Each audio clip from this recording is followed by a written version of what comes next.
Boa noite, amada igreja.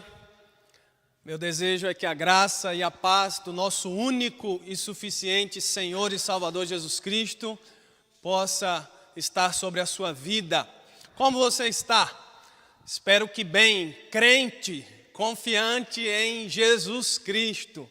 Quero agradecer a Deus pela sua presença.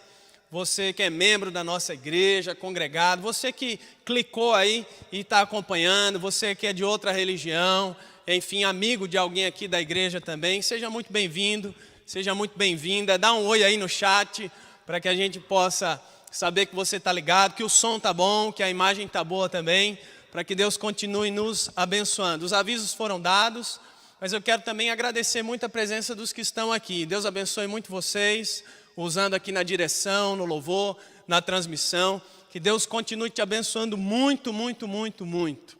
Sabe, de tempos em tempos, algum assunto, ele será mais destacado no mundo em que vivemos. De tempos em tempos. Por exemplo, agora nós estamos ouvindo muito sobre racismo, sobre pandemia, sobre política, sobre vários assuntos. Alguns meses atrás era sobre feminicídio, sobre violência contra a mulher, sobre depressão, sobre bullying.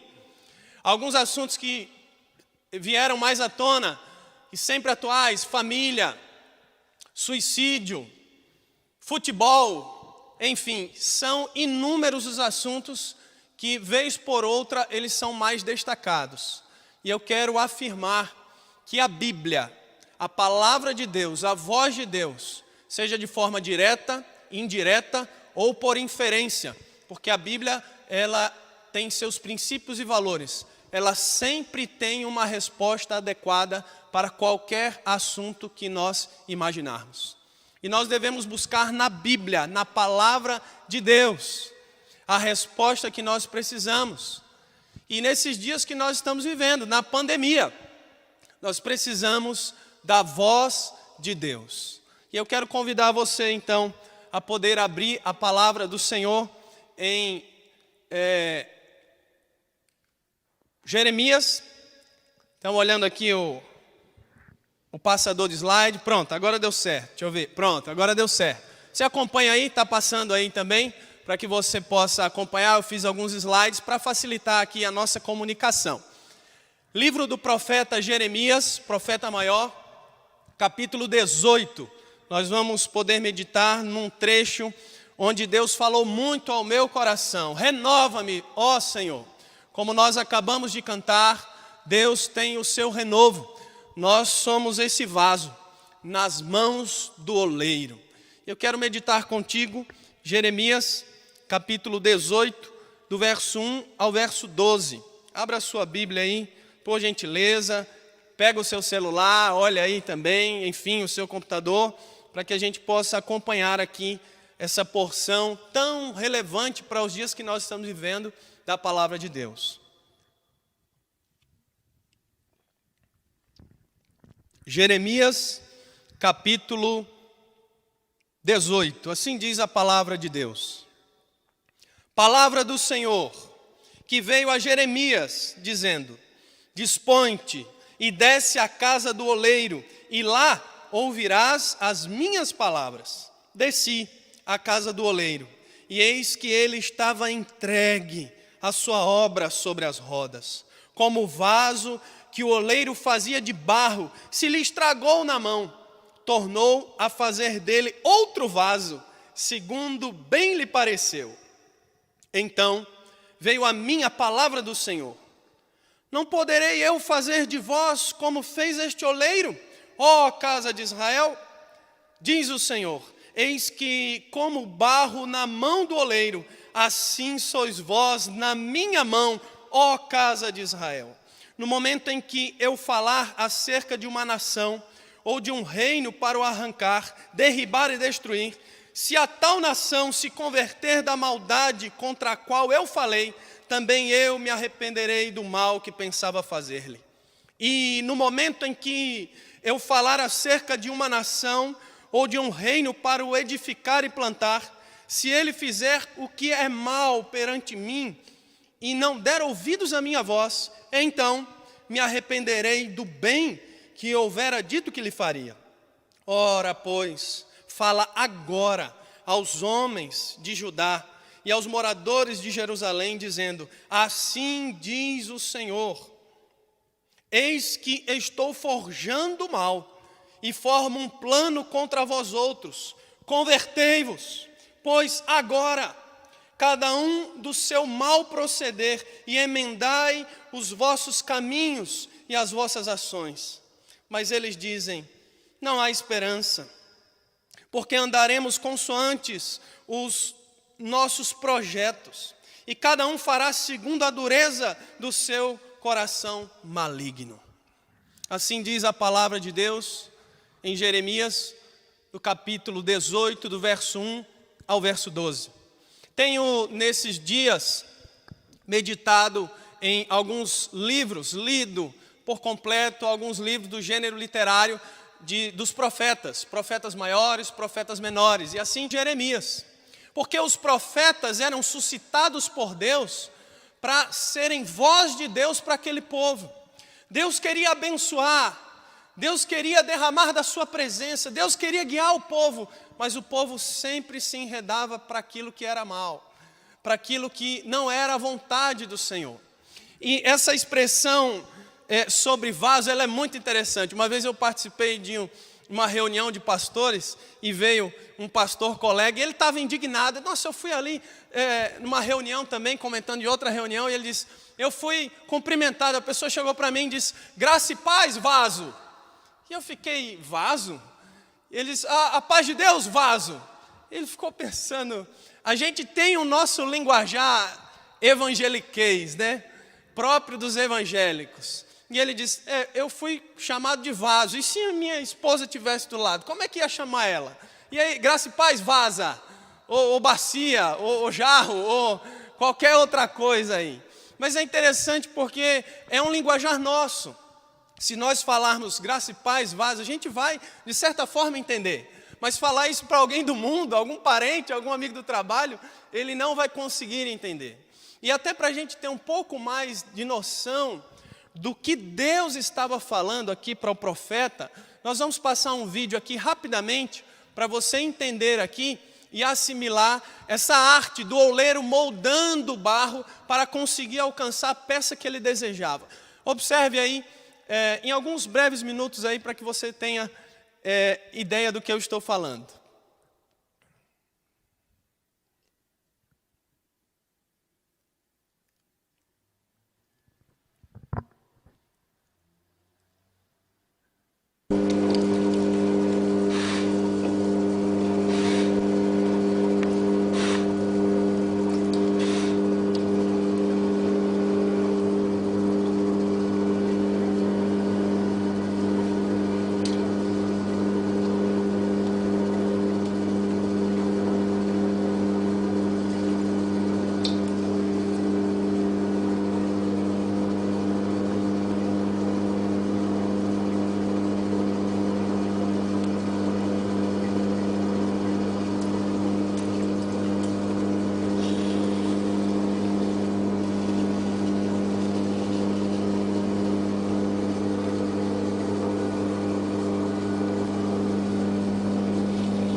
Pessoal, vou dar...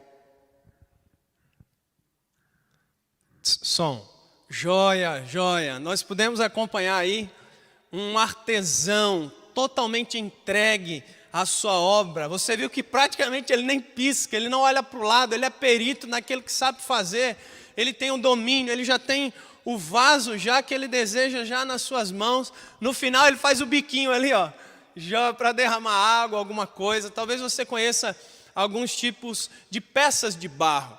Seja um vaso para planta, seja decorativo, seja qualquer outra forma, uma panela, enfim. Quando a gente olha para essa realidade aqui, a gente tem que entender que a mensagem maior aqui, do capítulo 18, é olhar para o Deus soberano, soberano Deus, que por sua infinita graça e misericórdia refaz-nos, molda-nos, e renova-nos como seu povo para seguir nos seus propósitos. E é sobre isso que eu quero falar contigo diante dessa pandemia, diante desses dias que nós estamos vivendo, dos assuntos à nossa volta. Lembremos-nos, eu tive a oportunidade de pregar aqui também em Lamentações, é praticamente o mesmo contexto da soberania de Deus sobre Israel e a condição fragmentada, desfacelada da nação de Judá, e é ilustrada pelo oleiro e pelo vaso aqui quebrado. No capítulo 19, nós vemos a sequência da botija quebrada também. Deus continua levantando o profeta para anunciar. Entretanto, todavia, mas se a nação ouvir o chamado do seu Deus soberano e se arrepender da sua rebelião, da sua idolatria, da sua imundícia, da sua impureza, contra o próprio Deus e o seu mensageiro, o profeta Jeremias, Deus iria agir. E será que eles se arrependeram? Será que eles mudaram, converteram? Nós vamos ver aqui diante desse texto. O texto praticamente ele se divide em duas partes. Primeira parte aí do versículo 1 ao versículo 4. E depois a sequência do versículo 5 ao versículo 12. Deus levanta o profeta Jeremias e envia ele para a casa de um oleiro. Um oleiro, essa palavra da olaria, um lugar onde fazia cerâmica. Um lugar muito típico de uma profissão, de um ofício ali daqueles tempos e da época. Era como se Deus pudesse chamar você e dizer, eu quero levantar você para ser minha voz. Faz o seguinte, vai lá na lanchonete da esquina, olha o chapeiro fazendo um hambúrguer lá e eu tenho uma lição para você. É como se fosse algo onde tinha em toda a esquina, em todo lugar praticamente. E ele desce ali para observar. Versículo 1 e 2. E ele se dispõe, ele se levanta para ver e para ouvir as palavras do próprio Deus. Então naquela época era muito comum. Os pratos, os vasos, os jarros, potes, era tudo feito de barro. Então o oleiro, e a própria raiz da palavra vem panela de barro, de ola, né? Ele selecionava o barro, ele pegava aquele barro grosso, aquela lama, aquela argila, né, fedendo, e transformava ali, projetava uma peça, pensava, cuidadosamente, trabalhava vários processos, modelando para um determinado fim. Então, enquanto Jeremias desce ali e vê o oleiro, ele vê o oleiro trabalhando, olhando direto para aquele oleiro trabalhando. Deus chamou sua atenção. Deus chama a atenção do profeta e falou o seguinte: se o vaso não estivesse ficando bom, o oleiro, ele desmanchava aquele vaso, aquela porção de barro, e com o mesmo barro ele começava a modelar outro vaso. Porque o vaso tinha, versículo 4, se estragado na mão do oleiro. E a segunda parte, uma parte sobrenatural. Deus pega essa ilustração, típica da época, algo muito natural. Jeremias sabia o que estava falando, era algo do dia a dia ali, habitual. Ele disse, do jeito que o oleiro está fazendo aqui, eu também posso fazer. Assim como o oleiro tinha poder sobre o barro, Deus tinha poder sobre a nação corrupta, rebelde, idólatra de Judá. Da mesma forma que o oleiro está trabalhando, eu quero continuar a trabalhar no povo para torná-lo um vaso bom, um vaso útil, um vaso de honra. Entretanto, nós vemos aqui, nos finais dos versos que nós lemos, assim como não é possível moldar o barro que seca, que endurece, Deus não moldaria um povo que endurecesse o seu coração da sua maldade. Versículo 12. Um coração maligno. Os israelitas precisavam se arrepender, se converter, se curvar diante de Deus, se render à ação de Deus para terem suas vidas transformadas. Então, de uma forma geral, essa é a primeira parte, versículo 1 ao verso 4, e em seguida, versículo 5 ao versículo 12. Quando a gente entra no texto e a gente vê a ótica do profeta levantado por Deus para falar e ninguém vai ouvi-lo, mas mesmo assim ele fica impressionado com o controle, com o domínio, com a habilidade ali do oleiro, do controle ali sobre o barro. Ele tem controle, ele tem domínio, sem se importar com as razões do fracasso. Ele trabalhava com o material até moldá-lo do jeito que ele queria. Sabe, Deus tem o controle de tudo. Deus é o criador de todas as coisas, o sustentador. Deus permite certas questões do seu povo para ensiná-los, para chamar a atenção, para mostrar o quanto ele tem o domínio. Ele tem o controle absoluto do seu povo da mesma maneira e dirige seu destino de acordo com os seus planos. Romanos capítulo 9 vem falar sobre isso. Isaías capítulo 45 também, o verso 9. Nós vemos essa figura do oleiro e do vaso em várias prescrições veterotestamentárias. E a gente vê um Deus que tem domínio. Pode por acaso, porventura, o vaso, o barro, o caco, olhar para o oleiro e dizer: o que você está fazendo? Por que o senhor está agindo assim? Será que vai dar certo? O barro, ele se refaz nas mãos do oleiro, que o transforma num belo vaso, na beleza que ele projetou, da forma que ele queria.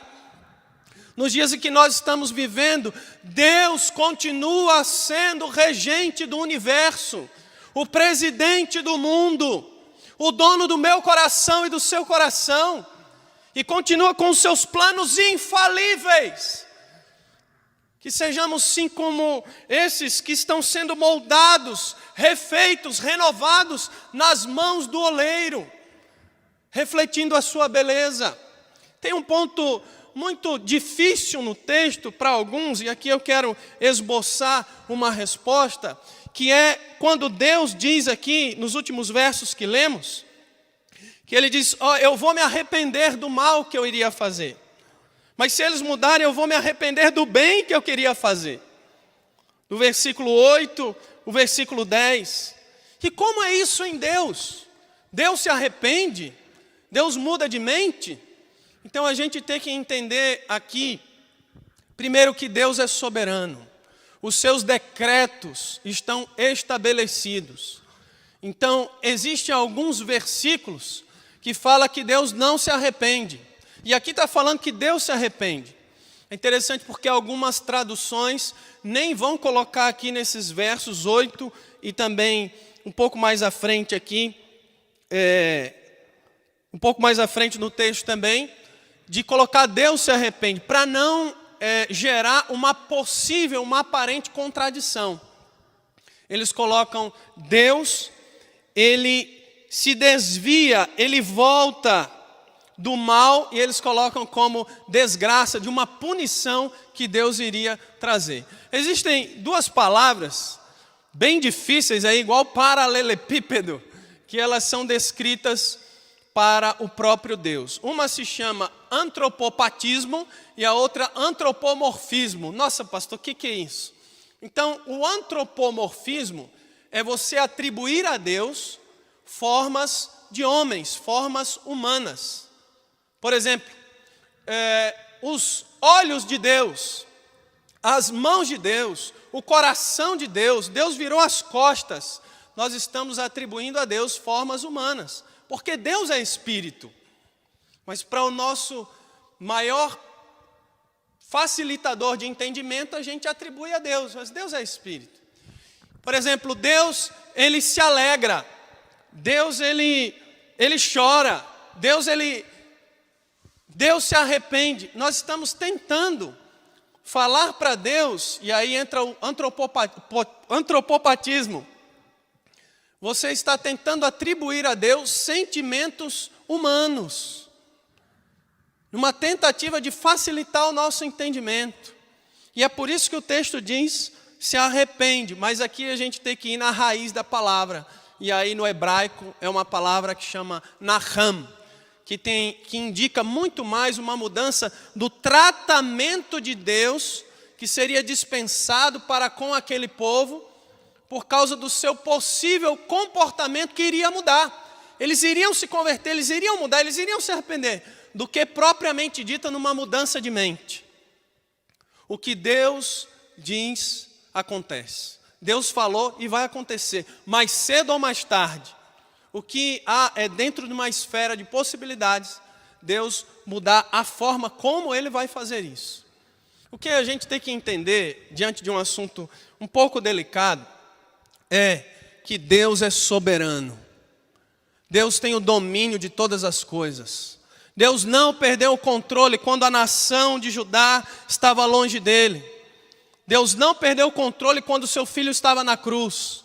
Deus não perdeu o controle quando o mal entrou no mundo por meio da serpente. Deus não perdeu o controle nos dias em que nós estamos vivendo, com essa pandemia, com o desemprego, com a economia em decadência, com a política em desordem. Deus não perdeu o controle. Deus é soberano. E Deus requer de mim uma responsabilidade. A soberania de Deus não exclui a responsabilidade humana. É isso que nós devemos entender. Porque, por exemplo, eu creio que Deus vai converter minha família. Amém. Essa é a soberania de Deus. Mas a pergunta é, e você, como responsável pela mensagem de Deus no meio da sua família, você está orando? Você está pregando para os seus familiares? Você está dando bom testemunho? Você está fazendo culto doméstico? Enfim, e aí vai. Eu acredito que Deus, Ele vai derramar bênçãos sobre bênçãos para a minha vida. Amém. Mas você está se satisfazendo em Deus, vivendo uma vida longe de pecado, agradando ao Senhor, devolvendo o dízimo como adoração e não como barganha.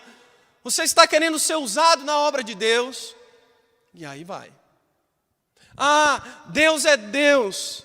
Se Ele quiser, Ele me usa. E se Ele não quiser, Ele não me usa. Eu quero dizer para você, Deus quer te usar.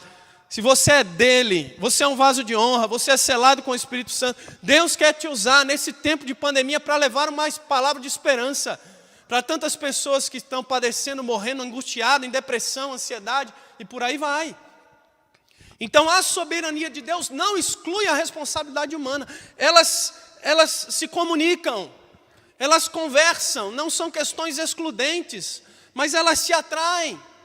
Isso tem muito a ver com um Deus de aliança, um Deus de pacto, um Deus que olha para a queda de Adão e levanta Noé, e levanta Abraão, faz uma aliança, Abraão, Isaque e Jacó, que levanta Moisés, que levanta o seu povo, que levanta Davi, que estabelece uma aliança maravilhosa, perpétua com o seu Filho Jesus Cristo.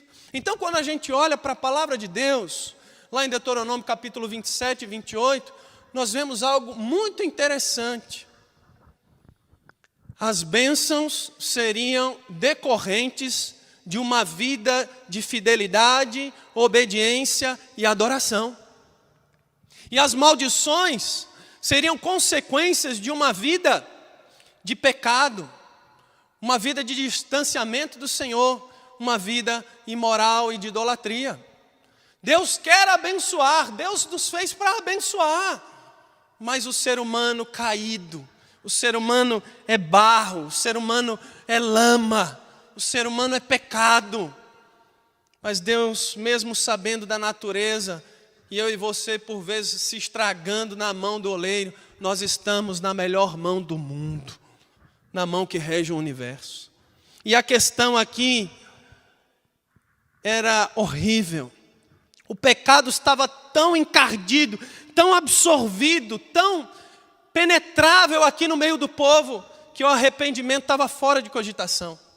A nação de Judá, então, foi moldada, não pela mão de Deus, mas pela mão dos inimigos, dos assírios. Foi moldada pelo exílio. É assim. Vocês querem aprender, vocês estão na minha mão, não querem? Vão aprender de outro jeito.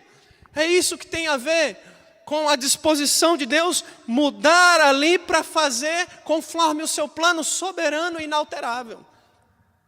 A soberania de Deus não exclui a minha e a sua responsabilidade. Quando a gente olha para esse texto, nós somos esse barro, esse material que em si mesmo, ele não tem valor nenhum. Ele não tem o mínimo valor. Nós somos como esse barro que vem da lama. Sabe, e está aqui a pedra, e se deixar um pouquinho mais, endurece, o nosso coração endurece. Se deixar um pouquinho separado ali, o nosso coração endurece. E Deus, abre parênteses, existem aí de 7 a 8 processos, desde pegar o barro, pegar a argila, até um vaso bonitinho, pintadinho, em exposição, para vender. Existem de 7 a 8 processos, vários processos. E quando o barro está ficando duro, joga água, vai jogando água para amolecer, Quando o barro é retirado, ele vem com outras substâncias, ele vem com pedras, ele vem com arame, ele vem com outras substâncias que não convém. Então, tem que arrancar pedaço, tem que moldar, tem que raspar. E às vezes nós somos assim. O barro também, ele é característico por ter várias impurezas. O barro, propriamente dito, ele é totalmente impuro. Então ele tem que passar por vários processos, e por um já quase na fase final, que é pelo fogo. O fogo vai purificar aquele barro e vai mudar muito dos seus componentes. Sabe, Deus está tirando as impurezas. Deus está forjando por meio do sofrimento, da dor. Mas o bom é saber que Deus é como o oleiro. Deus é esse que tem todas as habilidades de criação, de execução, para transformar um barro, que não tem valor algum, num vaso útil, um vaso de honra, um vaso santificado, para refazer, remoldar, para reescrever uma nova história, um vaso ainda melhor. E eu acredito que você não está desperdiçando essa pandemia, não está desperdiçando esse sofrimento, essa dor nacional, mundial, e está entendendo que Deus é esse oleiro supremo, artesão de todas as coisas. Vamos para o texto propriamente dito, já abordamos algumas questões aqui, mas algumas particularidades do texto também. Deus então leva o profeta para a olaria, no exato momento em que o oleiro está ali, e ele acha por bem refazer o vaso que ele estava fazendo em suas mãos. Porque o vaso, por si só, ele se estraga. Versículo 4, nas mãos do oleiro. Por causa da sua natureza. Então, o Senhor faz ao seu servo Jeremias aquele tipo de pergunta que é muito óbvia.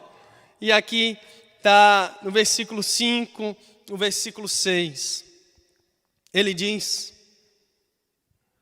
será que eu posso fazer com o povo de Israel o mesmo que o oleiro fez com o barro? Será? Eu quero te convidar a mudar aí o nome povo de Israel para colocar a igreja. Será que eu posso fazer com a igreja o mesmo que o oleiro fez com o barro? Eu quero te convidar para você tirar o nome povo de Israel e colocar o seu nome. E eu colocarei o meu nome. Será que eu não posso fazer com o mesmo que o oleiro fez com o barro? Vocês estão nas minhas mãos, assim como o barro está nas mãos do oleiro. Diante das dificuldades da vida, diante dessa pandemia, é essa a palavra de Deus. E algo maravilhoso, é um oleiro, nosso Deus soberano, altíssimo, todo onipotente, onipresente, e Ele faz, mas o barro ali se estraga, aquele processo de fazer o vaso se estraga, então Ele desfaz, e depois então Ele refaz. E o verso 4 final diz, segundo bem lhe pareceu, segundo bem lhe parece fazer, como lhe apraz, do jeito que Ele quer, do jeito que Ele quer, Ele faz. Porque Ele é Deus, e nós somos barro, nós somos pó, mas podemos ser um vaso de honra nas mãos de Deus. Sabe, eu tenho 2 filhos pequenos, e alguns irmãos e irmãs aqui têm crianças na igreja também. A gente tem um ministério infantil aqui da igreja, algo maravilhoso. E às vezes eu vejo as nossas crianças aqui brincando de massinha. Eles pegam aquela massinha, aquela massinha às vezes de uma cor só, colorida, e usam a criatividade, botam a coisa para andar e desenham. O que é isso? Não, isso aqui é um helicóptero. Nossa, um helicóptero? É, um helicóptero. Ele pensou que ia fazer o helicóptero, fez o helicóptero do jeito dele, e o helicópterozinho lá de argila ainda voa, viu? Ainda voa. Meu filho chega para mim e diz, papai, faz um dinossauro. Um dinossauro? Como é que eu vou fazer isso? Tá bom, meu filho, eu faço o dinossauro, e está aqui, meu filho, o dinossauro. Papai, isso não é um dinossauro. Realmente não era um dinossauro. E ele vai e mexe para lá, para lá. Está aqui, papai, um dinossauro. A criatividade dele. Esses dias ele fez a casa inteira. A gente vê crianças da igreja brincando de massinha. E faz aí, e a criatividade vai. Faz helicóptero, faz dinossauro, faz roda gigante. Faz de tudo.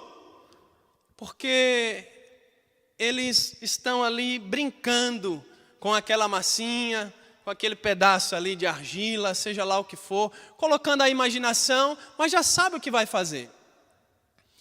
Em primeiro lugar, Deus não está brincando. Deus não está brincando de massinha com a humanidade. Deus não estava brincando de massinha com a nação eleita por Ele. Deus não está brincando de massinha com essa pandemia. Deus sabe muito bem o que está fazendo. E no final, Ele vai sim fazer do seu povo vaso de honra. Vaso que o glorifique, útil, conforme lhe apraz. A grande questão é como você está nas mãos de Deus. Você está duro, você precisa ser amolecido, você está impuro, você está misturado com o mundo, você está no último processo, está no início, como você está? A boa notícia é, Deus pode refazer, Deus pode reescrever de novo uma nova história. Sabe, um detalhe aqui na segunda parte, muito interessante, se a gente pegar todos os 52 capítulos de Jeremias, ele tem um tema maior.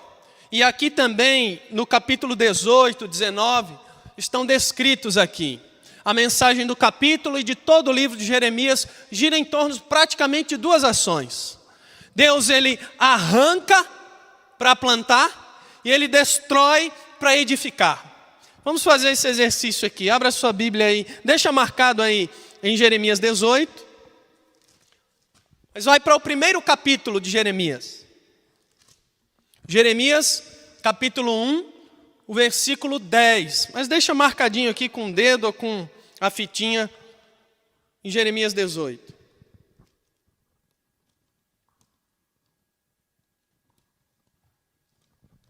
Jeremias capítulo 1, verso 10, diz assim: olha, que hoje eu te constituo sobre as nações e sobre os reinos, para arrancares e derribares, para destruíres e arruinares, e também para edificares e para plantares.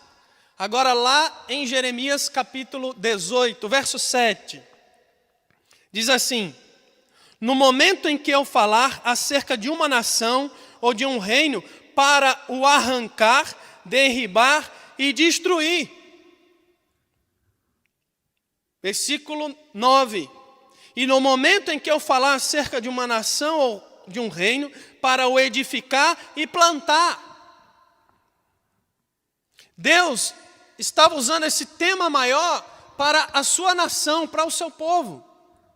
E Deus estava requerendo do seu povo uma postura de arrependimento, de conversão, de mudança. E dentro desse aspecto, o profeta Jeremias é como a voz de Deus, um representante messiânico aqui.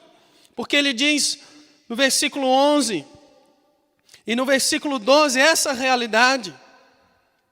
Uma mensagem aqui que pode ser uma mensagem de salvação, mas pode ser uma mensagem também de condenação, dependendo da decisão, da postura e da crença do povo. Os que creem vão ser salvos, os que não creem, condenados. Era essa a realidade. Sabe, nós somos como esse barro. Nós estamos sendo forjados para vasos de honra, louvor da glória de Deus, nas mãos do oleiro. E eu coloquei aqui até para decorar, fica fácil, uma rima. É pelo sofrimento que Deus nos amassa. E é pela sua graça imerecida que Ele dá uma nova forma à massa. Não desperdice esse tempo da pandemia. Um tempo talvez de maior dor, de luto nacional, de desemprego, dificuldade. Deus está nos moldando. Deus está arrancando pedaço nosso para botar pedaço dele. Deus está tirando as impurezas do meio do seu povo, do meu e do seu coração. Deus está desfazendo muitos conceitos e colocando as virtudes dele. Pela sua graça, Ele está fazendo uma nova forma, Ele está fazendo um novo molde. E nós devemos sim entender que nós estamos nas mãos do oleiro, daquele que rege o universo, daquele que tem poder para todas as coisas, de quebrar um coração de pedra e tornar um coração moldável em suas mãos, que exala a sua beleza. É a mão de Deus agindo. Quem somos nós para dizer o que o Senhor está fazendo? De forma alguma. Sabe, o nosso coração é como um barro nas mãos de Deus. Ele modela a nossa vida do jeito que desejar e faz um vaso do seu agrado. Ele está santificando o seu povo, transformando o seu povo, nesse processo de nos tornarmos ainda mais a semelhança do seu Filho. Que esse seja o seu desejo de ser moldado pelas mãos de Deus. Que Deus possa moldá-lo de novo, que a cada novo amanhecer e a cada novo dia. O barro é incapaz de se transformar em vaso sozinho. É incapaz. Deus precisa agir como oleiro. Você é incapaz de se regenerar sozinho, de experimentar uma nova vida que Deus tem para te dar. Esteja nas mãos de Deus, do oleiro, Ele faz o que quiser. Por causa da imperfeição do barro, como já mencionei, muitas vezes a obra se estraga por causa da natureza do barro. Mas Deus pode fazer dela algo ainda melhor. Como você estava vivendo pré-pandemia, a sua vida na igreja, ser um vaso útil para a propagação do Evangelho, para ser usado na obra dele. Pós-pandemia pode ser diferente. Deus pode fazer ainda melhor. Deus pode te usar mais. Um vaso para a glória dele. Então, para isso, precisamos nos submeter à correção de Deus. Deus vai amassar, Deus vai quebrar, Deus vai jogar água, vai botar no fogo, vai botar na prensa, vai rodar. Deus vai fazer como Ele quer. Nós devemos nos render à ação de Deus em nossas vidas, em nome de Jesus. Algumas atitudes para nós. Assim como para Judá, Deus colocou algumas condições para remodelá-lo, e foi assim aqui. Apesar de suas imperfeições, o que eles fizeram aqui no verso 12, diante da voz de Deus, Deus está fazendo: mudem, mudem, se arrependam, se convertam, se submetam à minha voz. E é o que eles falaram, versículo 12, e eles disseram, e eles dizem: não tem esperança, não há esperança. Porque andaremos consoante os nossos projetos, nós queremos os nossos projetos. E cada um fará segundo a dureza do seu coração maligno.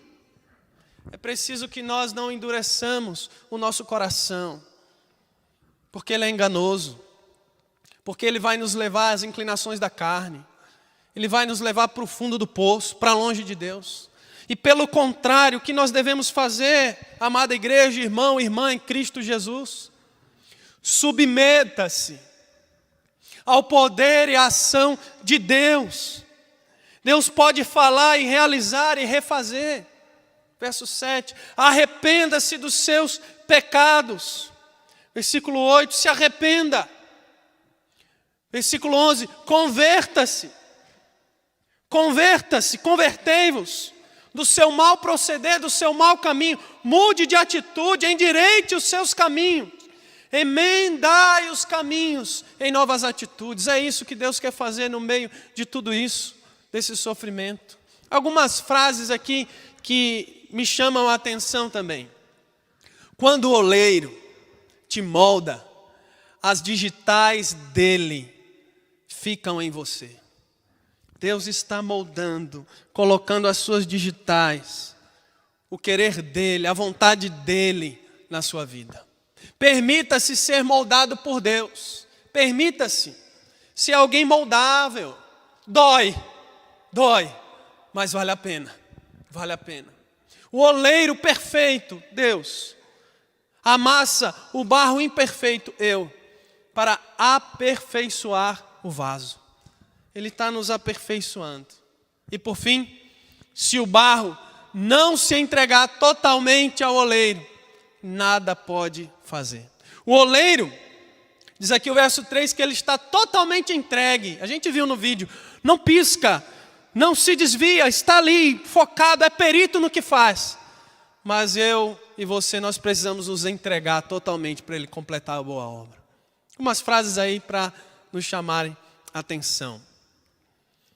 Sabe, uma pergunta que pode surgir aqui, muito interessante.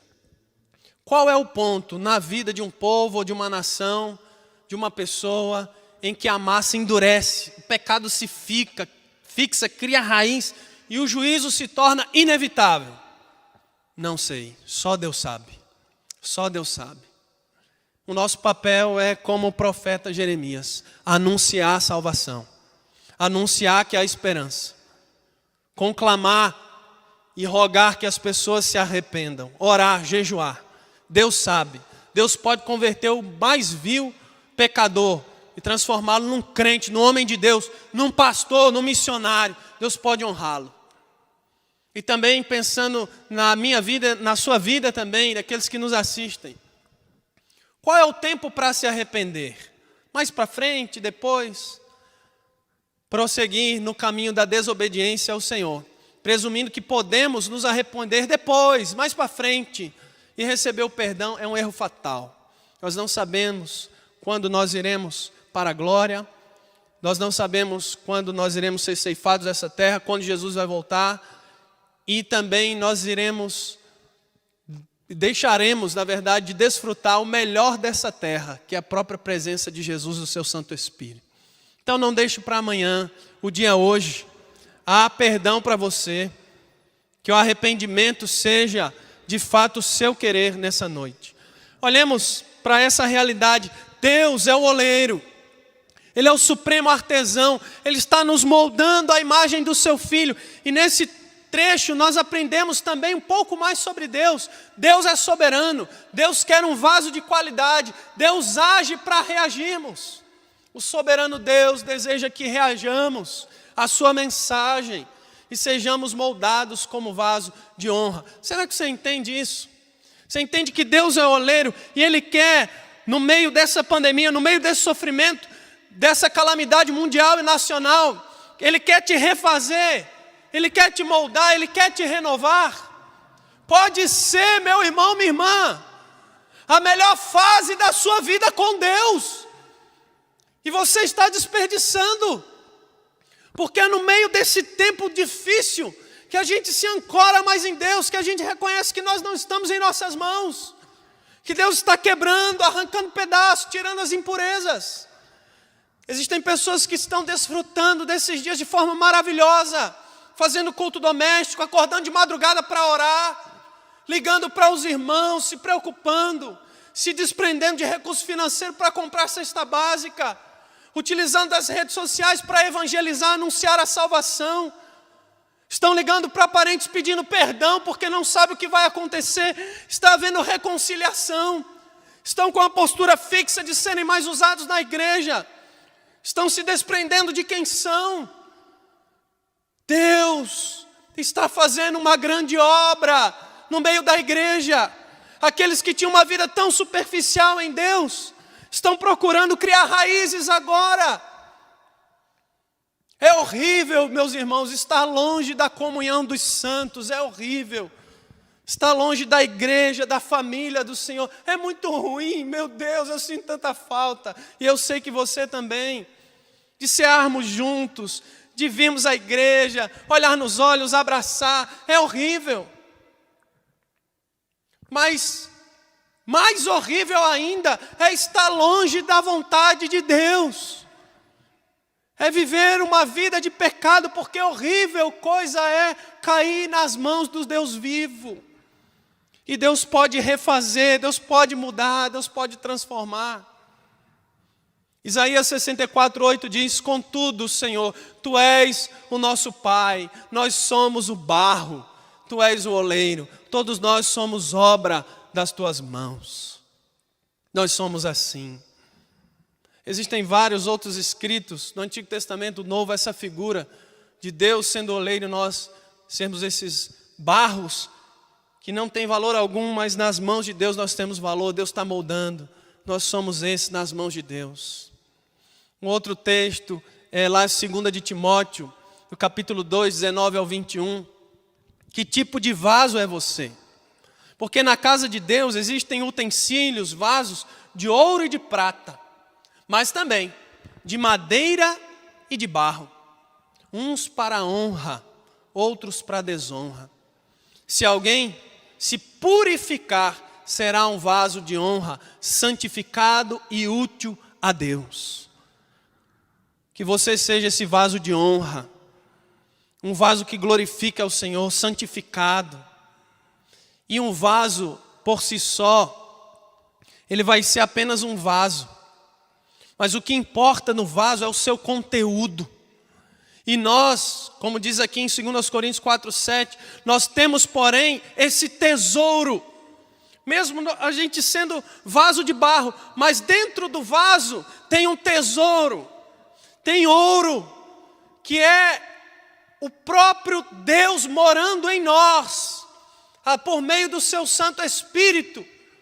E nós que experimentamos essa nova vida em Cristo Jesus, nós temos esse conteúdo para que a excelência do poder seja de Deus e não de nós. De nós mesmos nós somos barros que fomos transformados em vasos, mas um vaso é só um vaso, o que importa é o conteúdo, o que ele tem dentro. E nós temos dentro de nós a beleza, a riqueza do Evangelho de Jesus Cristo, sendo o nosso único e suficiente autor, consumador da nossa fé. Então que esse seja o seu desejo nessa noite. Renova-me, Senhor. Renova-me. Transforma-me. Usa dessa situação. Remodela-me, Senhor. Refaz. em um vaso muito melhor, muito mais útil. Muito mais útil. Deus é soberano, Deus tem o controle de tudo em suas mãos. E Ele tem poder para reescrever uma nova história. Deus tem poder para refazer um destino. Deus tem poder para renovar a sua vida nesse tempo. Ele é Deus. O povo de Deus naquela ocasião desperdiçou uma grande oportunidade. E que não seja essa a sua realidade. Ele é Deus. Ele pode trazer alegria onde não tem. Ele pode trazer santidade onde não há. Ele pode refazer os seus planos, os seus projetos, para se submeter à vontade dEle. Arrependamo-nos. Para viver esse novo de Deus, é com arrependimento, é com fé, é depositando a nossa vida diante de Cristo Jesus. Nós vamos daqui a pouquinho cantar uma canção, mas eu quero encerrar com essa ilustração. Sabe, quando a gente olha para esse barro, onde Deus está refazendo, onde Ele pega e tem vários processos, vai tirando as impurezas, jogando água, tem o fogo ou tal. O objetivo de Deus é pegar esse barro, transformá-lo num vaso que levam as suas digitais, a sua personalidade. E todo artesão, todo ceramista, todo aquele que trabalha com obra de arte, ele vai fazendo para um dia colocar à exposição. E vem alguém e compra, e leva para a sua morada. E vem alguém e compra e leva para a sua casa. Eu e você, nós estamos sendo moldados, refeitos, lapidados, renovados pelas mãos de Deus. E haverá um grande dia em que Jesus vai voltar. E nós estaremos expostos. E Jesus vai olhar e vai dizer: esse vaso é meu, porque eu já comprei esse vaso. Eu vou levar para a minha morada. Eu vou levar para a minha casa. Eu vou levar para morar comigo eternamente. Mas daqui até lá tem um processo grande. Sabe, assim como grandes obras, nós vemos quem fez. Nossa, que arquitetura maravilhosa! Quem foi que fez? Não, foi Oscar Niemeyer. Nossa, que lindo! Quem foi que fez essa poesia? Que coisa linda! Ah, foi Clarice Lispector. Nossa, que lindo esse quadro! Foi Van Gogh, foi Picasso, foi Leonardo da Vinci. Porque carrega a própria personalidade do autor, carrega os traços, carrega o ideal, comunica algo.